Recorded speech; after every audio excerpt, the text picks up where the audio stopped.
Luis Carlos Ugalde es director general de Integralia Consultores, empresa de inteligencia legislativa y política. Fue consejero presidente del Instituto Federal Electoral entre el 2003 y 2007. Ha sido profesor de ciencias políticas e investigador en varias universidades de México y los Estados Unidos, entre ellas el Instituto Tecnológico Autónomo de México, ITAM, el Centro de Investigación y Docencia Económicas, la Universidad de Harvard, así como las universidades de Georgetown y Americana en Washington, D.C. Ha publicado libros sobre democracia y finanzas públicas, así como decenas de artículos académicos y de opinión en revistas especializadas y diarios en México y el extranjero. El doctor Luis Carlos Ugalde también es editorialista del periódico El Financiero, así como comentarista en diversos noticieros de radio y programas de TV. Es licenciado en Economía por la ITAM, maestro en Administración Pública y doctor en Ciencias Políticas por la Universidad de Columbia en Nueva York. Es Luis Carlos Ugalde con quien platicamos esta tarde en Perfiles del 6. Muy buenas tardes, con el gusto de saludarles en otra emisión más de Perfiles del 6 aquí en Canal 6 Televisión, y es un gusto en esta ocasión contar con la presencia del doctor Luis Carlos Ugalde. Él fue consejero del Instituto Federal Electoral, actualmente es director de Integralia Consultores. Muy buenas tardes, doctor. Muy buenas tardes y muchas gracias por invitarme a esta charla.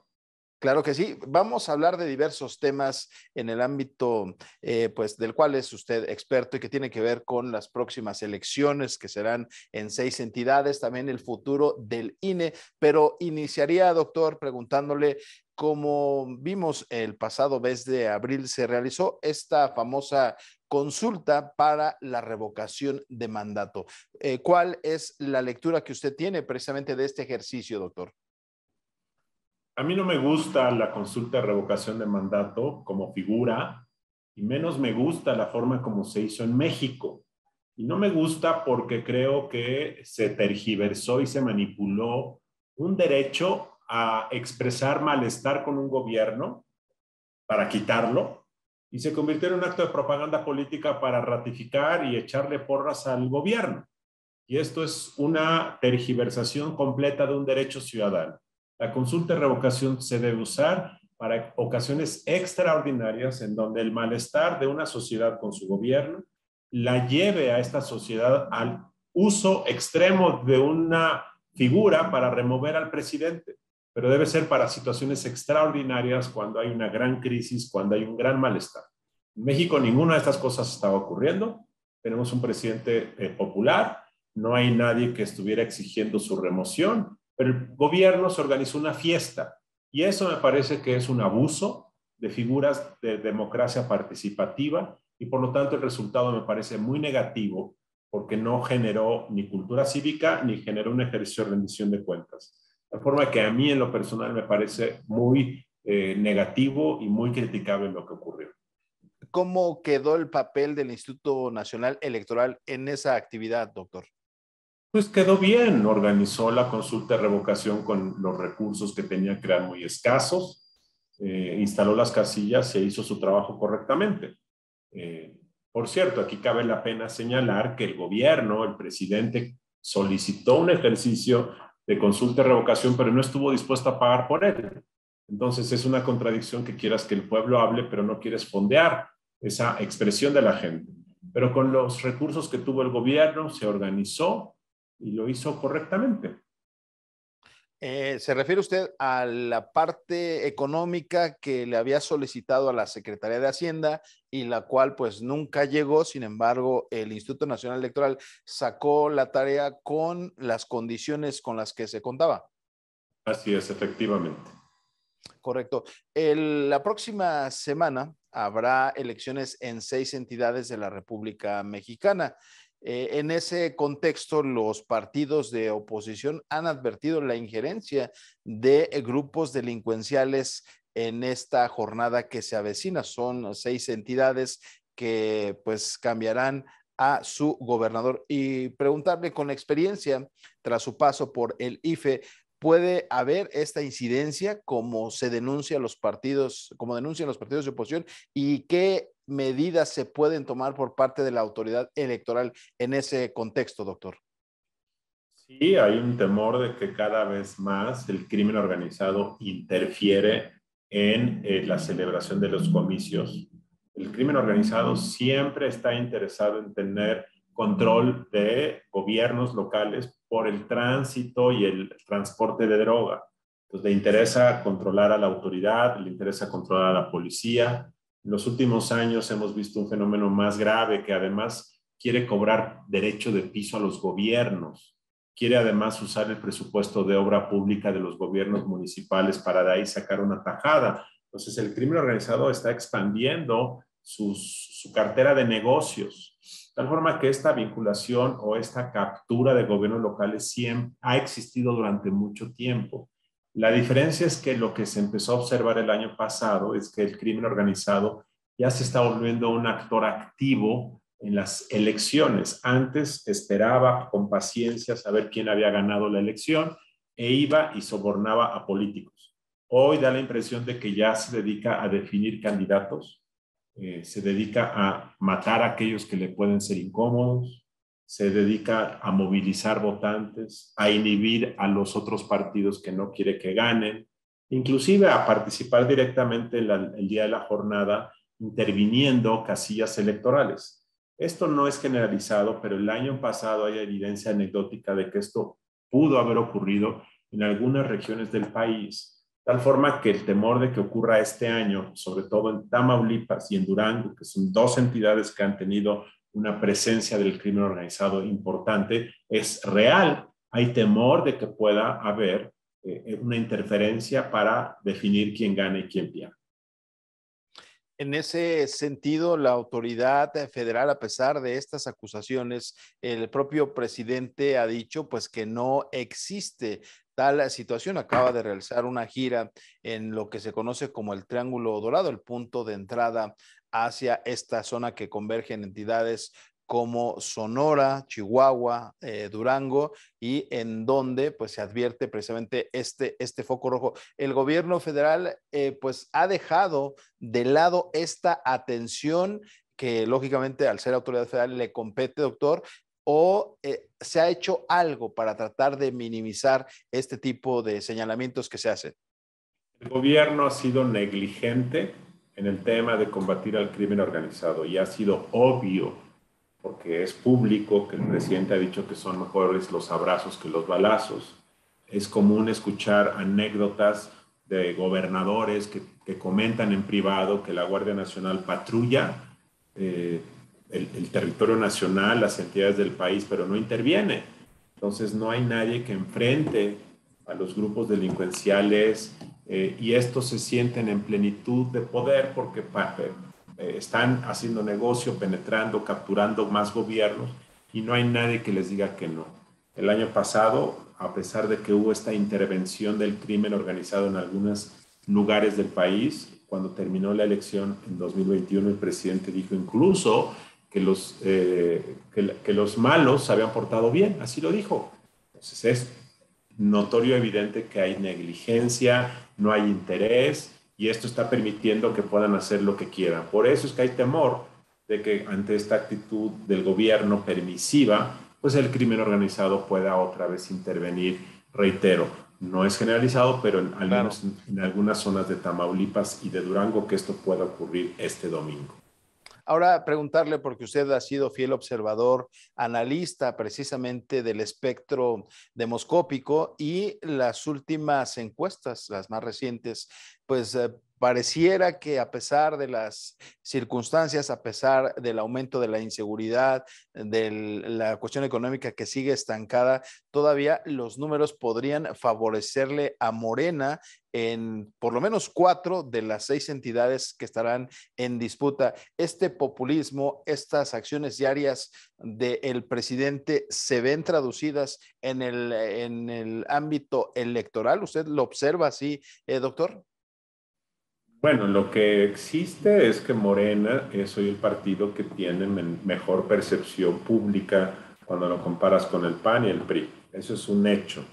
2, el presidente es popular y por lo tanto su popularidad se transmite parcialmente a los candidatos de su partido. Tercero, en 2 entidades donde habrá elecciones este domingo. Los gobiernos locales han tenido mucho desgaste y la gente piensa que debe haber un cambio. Entonces, efectivamente, todos estos factores de forma conjunta le dan a Morena una ventaja que puede ser que gane en 4 entidades y la oposición gane en 2. Eso es un escenario muy probable que ocurra. Puede cambiar un poco y quedar 3-3, o puede incluso irse a 5-1, pero yo creo que va a quedar 4 Morena, 2 oposición. En una de esas queda 3 Morena, 3 oposición.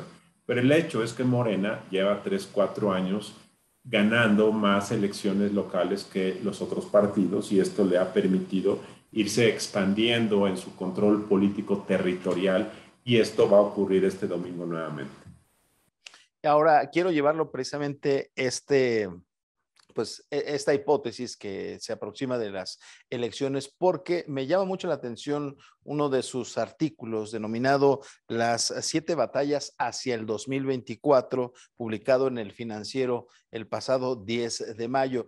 Y digo esto porque de confirmarse estos resultados, pues lógicamente Morena pues ya tendría un control sobre otras entidades, la mayor parte de la República Mexicana bajo su tutela. En ese contexto, usted llama y nombra 7 puntos precisamente que son las batallas hacia el 2024. ¿Me comparte un poco sobre estas batallas, doctor?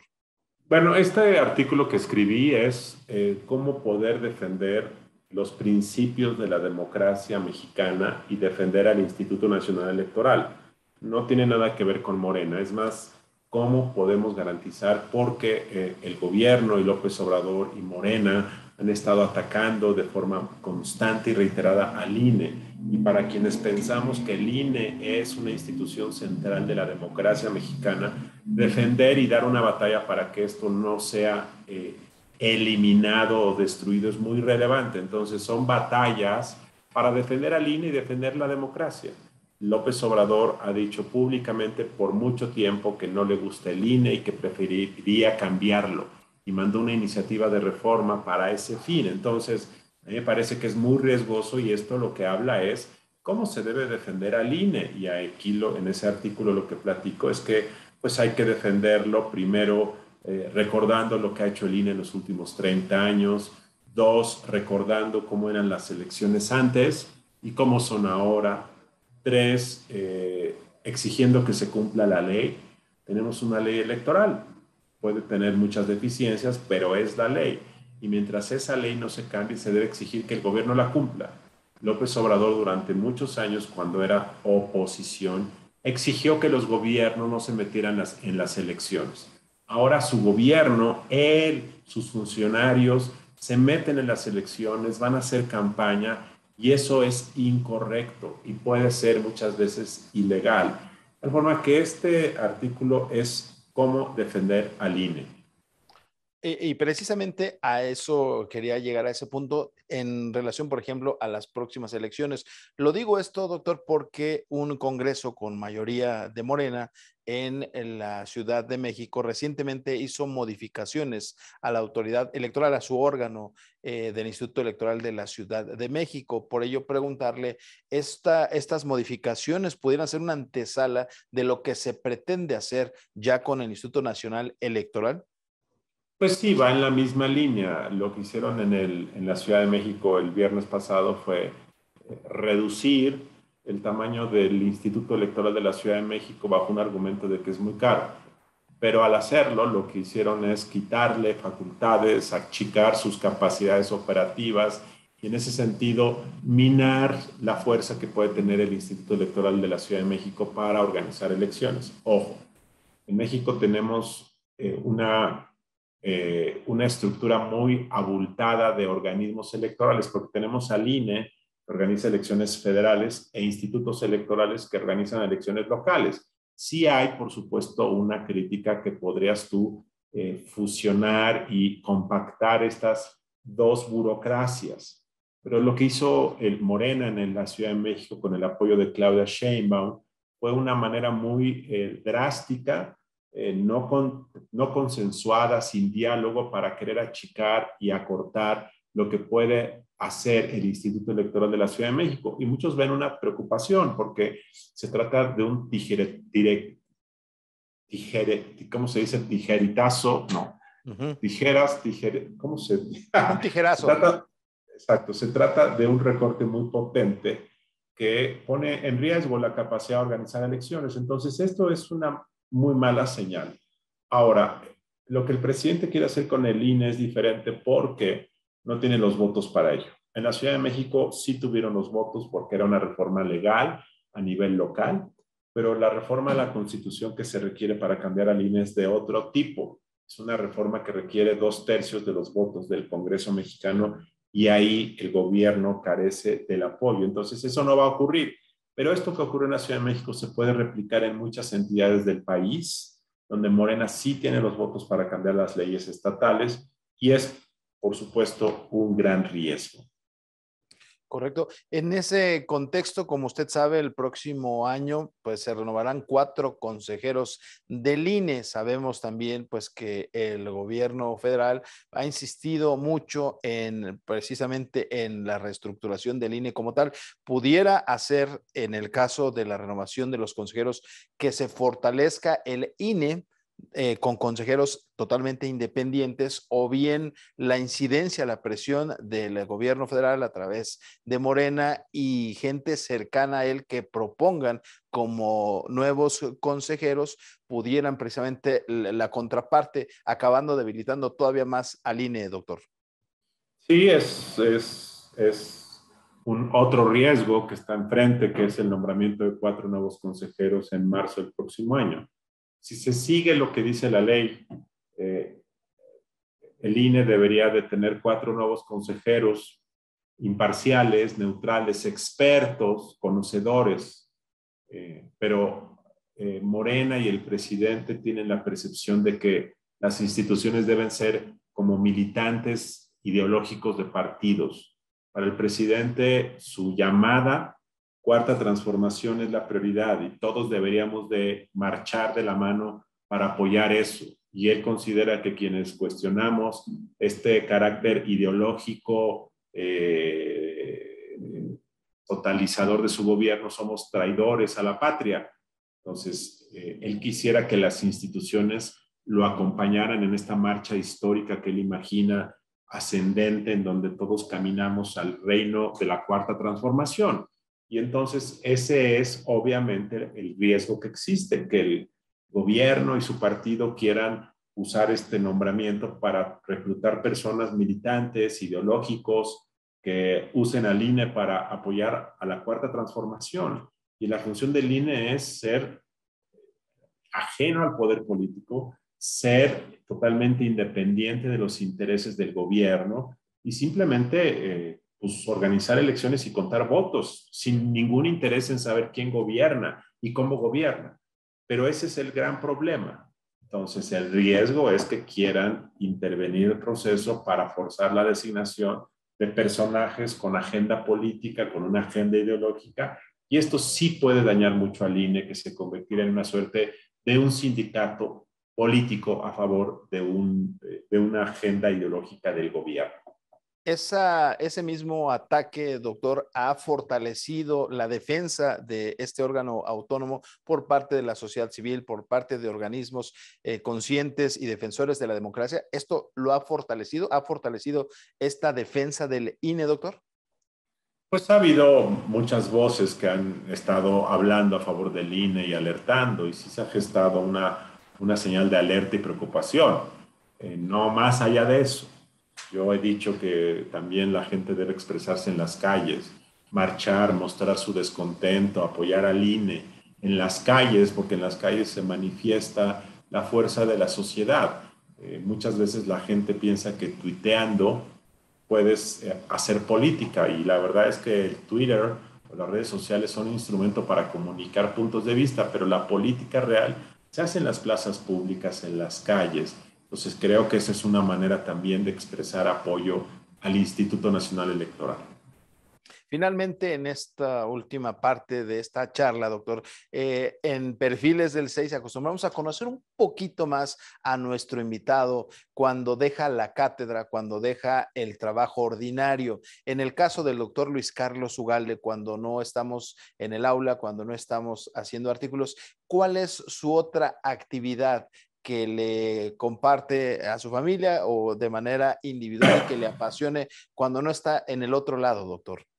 Pues mira, primero te digo lo que me gusta hacer y luego te platico en esta temporada de mi vida que estoy haciendo mucho. A mí me gusta mucho el cine y disfruto profundamente ver cine. Me gusta mucho la pintura. Aquí atrás verás que hay varios cuadros colgados en el piso porque es una de mis pasiones. La pintura. Acabo de estar, por cierto, en Colombia y fuimos al Museo de Fernando Botero. Gran escultor y pintor y lo disfruté enormemente. Me gusta mucho caminar, me gusta mucho estar en el mar cuando puedo ir al mar y ver la playa. Es algo que disfruto profundamente. Y en estos 2 o 3 años recientes, a lo que más le he dedicado mi tiempo y mi energía y mi amor es a mi hija. Acabo de tener una hija, mi esposo y yo tuvimos una hija que tiene ahorita 2 años y medio. Es la primera hija que tenemos, entonces yo estoy fascinado, enamorado, dedicado en cuerpo y alma a ella, me divierte, me apasiona y eso la verdad es lo que más feliz me tiene en los últimos 2 años y medio. En el caso de la pintura y sobre todo con este receso por la pandemia, ¿se incrementó la cantidad de ejercicios que hizo usted en la pintura y hay la oportunidad de posteriormente pues tener una exposición de su trabajo, doctor? No, yo no soy pintor, perdón. Correcto. A lo mejor, pensé no, que también. A mí no, ojalá yo pintara esto. No, más bien, disfruto mucho apreciar la pintura en museos, en galerías, en libros. Correcto. No soy pintor, ojalá. Pensé que hacía el ejercicio también. No, me gusta mucho verla en mi casa y cuando puedo comprar algún cuadro. ¿Algún pintor que sea pues de su admiración, doctor? Uy, hay muchísimos, pero hay un pintor, bueno, hay muchos pintores, pero me gusta mucho el abstraccionismo, me gusta mucho la pintura callejera, la pintura de graffiti, lo que se llama pintura naif, me gusta mucho el arte figurativo también, me gustan muchas expresiones. Aquí, por ejemplo, aquí abajo, voy a mover este tantito. Este es un cuadro de un pintor oaxaqueño reciente que acabo de descubrir. Es un poco de arte infantil con arte naif, como se le llama, que combina un poco de graffiti, expresionista. Entonces me gusta mucho todo la pintura. Perfecto, doctor. Finalmente también compartimos con nuestros televidentes algunas de las lecturas que a ustedes los captan, que les interesan y que si gustan compartir precisamente con el teleauditorio, novela, ficción, algún género en especial y que sea de las más recientes que usted haya leído y que nos quiera recomendar, doctor. Pues mira, el último libro que leí fue la semana pasada en Colombia, porque fui al Museo de Fernando Botero, entonces leí un libro sobre Fernando Botero. Es el último libro que he leído que no tenga que ver con política o mi actividad profesional principal. Pero me gusta mucho leer novelas, me gusta mucho leer libros de historia, me gusta... Esos son los 2 principales géneros. A veces es difícil porque uno está tan saturado de estar al día, de estar actualizado. Es más, a veces simplemente de estar informado del día a día del país, que la verdad se te va la vida sin poder sentarte a leer una novela histórica, una novela de amor o un libro de cuentos. La verdad es que ahí está la vida. Cuando uno lee libros, vives 2 veces a 2 velocidades tu vida, de forma paralela vives una vida complementaria. Entonces, tu capacidad emocional, tu capacidad de amar, tu capacidad de entender, tu capacidad de indignarte, tu capacidad de entender las cosas, se multiplica. Para eso sirven los libros y para eso sirve el cine y para eso sirve escuchar música, para vivir más intensamente y entender la realidad. es como estar en 2 o 3 planetas a la vez y aprender en cada uno de esos cosas que si tú quisieras hacerlo de manera presencial, pues nunca habría tiempo para lograrlo. Pues ahí está precisamente. Muchísimas gracias. Felicidades por este nuevo triunfo en su vida, que es la familia, esta pequeñita que sin duda va a enriquecer todavía más, a complementar a su gran familia. Un gusto charlar con usted, doctor Luis Carlos Ugalde para Canal 6 Televisión. Muchas gracias por invitarme. Ha sido un gusto. Muchísimas gracias. Nosotros nos despedimos. Esto fue Perfiles del 6 y nos escuchamos la próxima semana con otro invitado más. Muy buenas noches.